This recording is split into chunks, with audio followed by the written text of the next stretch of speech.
साथियों नमस्कार, आदाब, सत श्री अकाल, जय भीम, जोहार।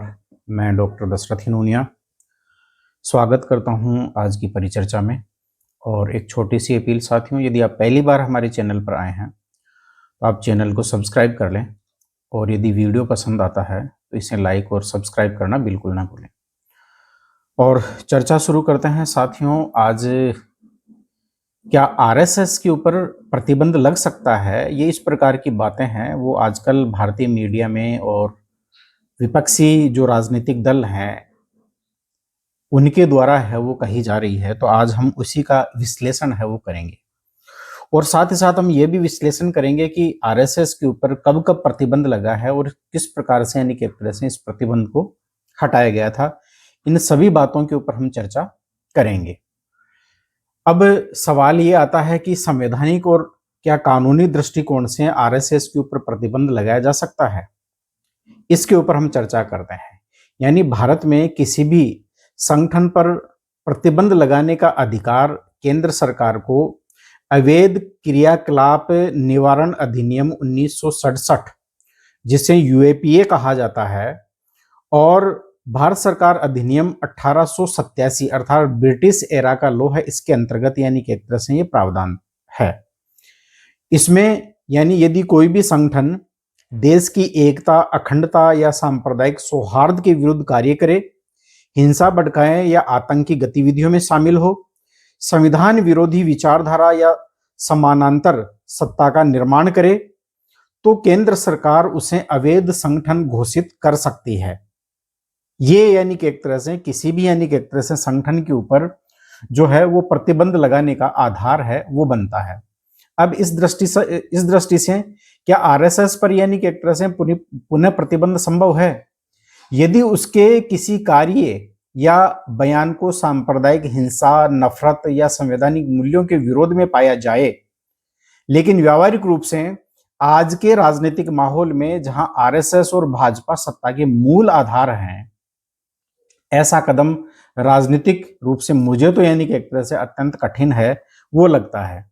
तो इसलिए यानी कि एक तरह से हालांकि यदि जो है सत्ता बीजेपी और इसकी आरएसएस की नहीं हो तो शायद हो सकता है इस दिशा में कुछ विचार है वो हो, लेकिन वर्तमान परिस्थितियों में और वर्तमान राजनीतिक माहौल में तो ये किसी भी प्रकार से अपने आप में संभव प्रतीत नहीं होता है। अब सवाल यह है कि ऐतिहासिक दृष्टि से आरएसएस के ऊपर कब कब प्रतिबंध लगा है, एक इसके ऊपर भी यानी कि एक तरह से छोटी सी एक जो चर्चा है वो कर लेते हैं। आरएसएस के ऊपर पहला प्रतिबंध है वो जो है 1848-49 के दौरान है वो उस समय लगा था जब महात्मा गांधी की जो हत्या है वो नाथूराम गोडसे के द्वारा की गई थी। अर्थात ये तथ्य सामने आया था कि भाई नाथूराम गोडसे है वो आरएसएस से जुड़ा हुआ है। इसलिए 4 फरवरी 1948 को जो है जवाहरलाल नेहरू उस समय जो है भारत के प्रधानमंत्री थे, तो उन्होंने यानी कि एक तरह से प्रतिबंध लगाया था। सरदार वल्लभ भाई पटेल की यानी कि एक तरह से अनुशंसा के आधार पर वो गृह मंत्री थे। तो यानी 1948 में यानी कि एक तरह से पहला प्रतिबंध है वो आरएसएस के ऊपर लगा था और इसके ऊपर आरोप था सांप्रदायिक माहौल जो है वो फैलाना और हिंसा को बढ़ावा देना, जो है ये मुख्य आरोप है वो इसके ऊपर थे। और प्रतिबंध की यानी कि एक तरह से शर्तें यही थी कि आरएसएस है वो संविधान और राष्ट्रीय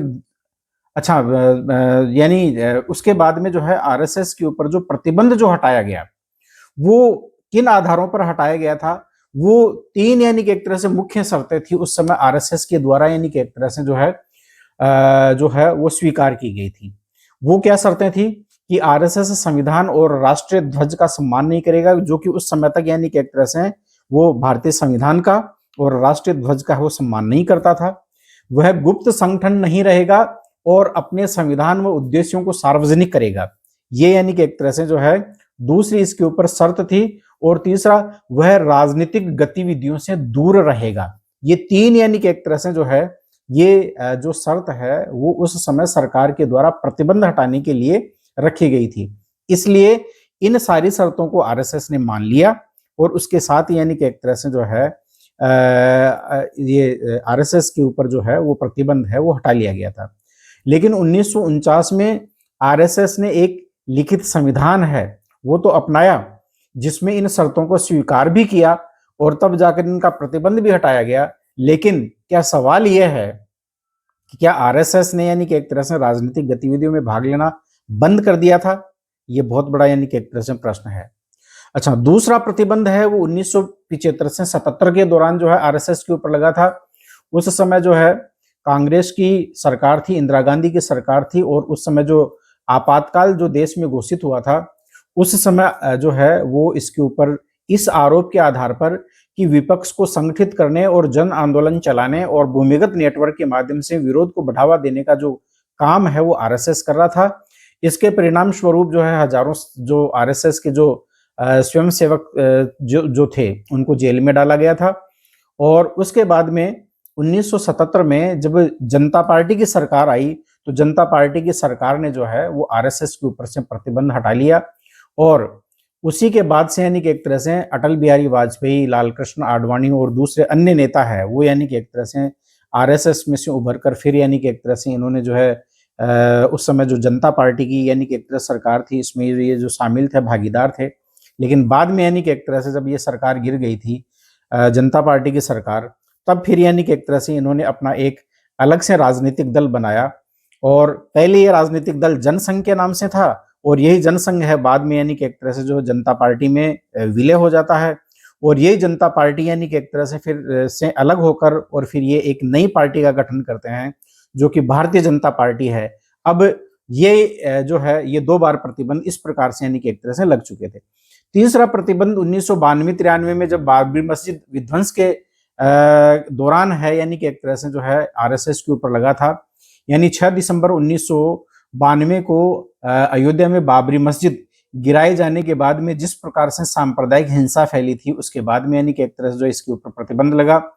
तत्कालीन यानी कि एक तरह से प्रधानमंत्री पीवी नरसिंह राव थे, और न केवल उस समय आरएसएस के ऊपर बल्कि विश्व हिंदू परिषद, बजरंग दल और दूसरे आरएसएस के अन्य जो सहयोगी संगठन उनके ऊपर भी जो प्रतिबंध है वो लगाया गया था।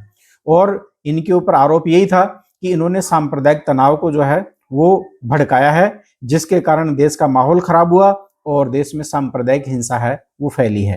हालांकि ये आज भी आप सब जानते हैं कि कौन यानी कि एक तरह से सांप्रदायिक तनाव फैलाता है, कौन सांप्रदायिक यानी कि एक तरह से जो है वो वैमनस्य पैदा करता है, और 2 समुदायों के बीच में आपसी यानी कि एक तरह जो सांप्रदायिक सौहार्द को बिगाड़ने का जो काम है वो कौन करता है, ये भी आप लोगों के सामने है।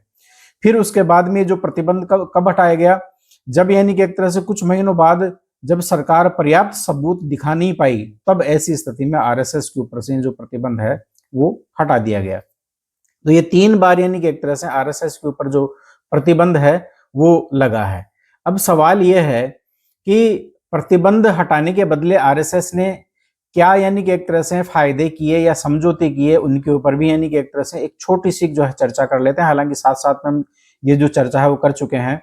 1949 में जब प्रतिबंध हटा, तब आरएसएस ने 3 ये विचारधारात्मक समझौते किए थे कि संविधान और राष्ट्र ध्वज को है वो स्वीकार करेंगे, संघ का जो है वो लिखित संविधान होगा, और उन्होंने सरकार को सौंपा, और राजनीति से यानी कि एक तरह से दूरी से वादा भी किया। हालांकि बाद में यानी कि एक तरह से मैंने बताया था कि 1951 में उन्होंने जो है वो भारतीय जनसंघ की स्थापना कर ली थी, वही बाद में जो है यानी कि एक तरह से आगे चल कर बीजेपी पार्टी बनी। और आज यानी कि एक तरह से इसी आरएसएस ने इस बीजेपी पार्टी के माध्यम से पूरी देश की सत्ता के ऊपर कब्जा है वो कर लिया है। कुल मिलाकर बात यह है कि आरएसएस पर प्रतिबंध लगाना क्या संवैधानिक रूप से संभव है? संवैधानिक रूप से तो संभव है, लेकिन राजनीतिक रूप से आज की परिस्थितियों में किसी भी दृष्टि से ये संभव प्रतीत नहीं होता है। ये अपने आप में बहुत कठिन है। इतिहास बताता है कि जब भी प्रतिबंध लगा, आरएसएस ने कुछ वैचारिक या संगठनात्मक समझौते किए ताकि उसे फिर से मुख्य धारा में लाया जा सके। और आज की स्थिति में आरएसएस का प्रभाव इतना व्यापक है कि ऐसा कदम केवल किसी बड़े राष्ट्रीय संकट या संवैधानिक उल्लंघन की स्थिति में संभव हो सकता है।